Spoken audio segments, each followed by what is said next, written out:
Hello everybody and welcome out to another Dice Tower Daily Unboxing. My name is Chris Yee and today we're taking a look at Three Sisters. This is designed by Ben Pinchback and Matt Riddle. Co-published, it looks like. I know this is originally by Motor City Gameworks here. I really like their logo. Based out of Detroit, right, Motor City. And then 25th Century Games, I think, has got it in wider distribution. Or, anyway, 25th Century Games has kind of been popping up on my radar more and more. So The Three Sisters is a beautifully illustrated strategic roll-and-write game about backyard farming. Backyard farming. This is like backyard wrestling, folks. No holds barred farming. I don't really know anything about this. I do know it's sort of people have been referring to it a little bit as like a follow-up, at least, to the Fleet the Dice game, which is supposed to be a really fantastic roll-and-write I've always meant to play. So, drafting dice in the action rondelle. I like the sound of that. To use in your garden, your apiary shed, or the farmer's market. I assume apiaries are where you keep your apes. Chimpanzees be darned. This is Ape Town. All right. Let's focus here a little bit more. Let's take a quick look here, kind of through the rule book. See what's going on. Text is fairly small on here. So, I mean, it's not going to be an overly simple roll and write. These are supposed to be pretty interesting. So, this technique has been practiced by indigenous peoples for centuries to grow a trio of crops known as the Three Sisters, corn, beans, and squash. Now, that's interesting. Okay, so that's what the title is, because I was unsure. So, based on player count, you use a different number of dice. You're going to seed the dice out into the middle of the board here.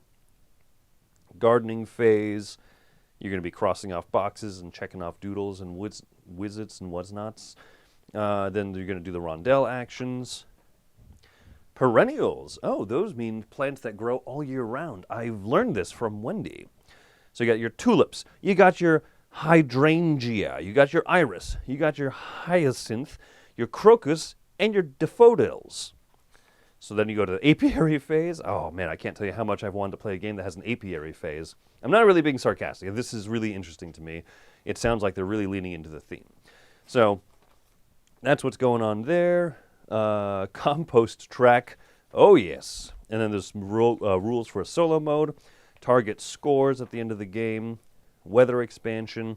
I do like this. This is a good wait, is the solo mode in a different color? Maybe it's not. Oh, okay. I do appreciate when like solo mode and rules variants are in different page colors, and for some reason I thought that was there, but it's not. But that's okay. It's not necessary. So this is the track. This is the board that you'll be putting the dice out onto, and you can see that there's the different. There's the apiary. Apiary or fruit rounds. It looks like there's going to be about 8 rounds to the game, and then you got your sheets. 2 sheets per player. It looks like you'll have a left and a right sheet. So you'll have your garden here, where you're going to be planting the different things, and then the apiary, which I'm telling you, I'm really, really interested in it. You got your fruit part of it, and you got your shed, and then goods and compost. Cool. And then check out the dice. Look at these ones here. I like that. Very pumpkin orange, and they got the what do you call it? They got the 2-color blend kind of thing going on there. So that looks nice. I like that. And then a gigantic gourd. I'm going to guess that as the first player piece. This is the biggest pumpkin I've ever seen in a board game, and yes, that is a compliment. Look at the size of that. It's putting this farmer meeple to shame. Look, I'm telling you, if you bring a gourd this big to one of our conventions and you say, "Here you go, Chris," and that's the size of me, I'm going to say, "That's amazing," and also no thanks. And then here's the round tracker. So very cool. Very cool. I like that. I'm interested in trying this one out. I've heard good things about it from people already.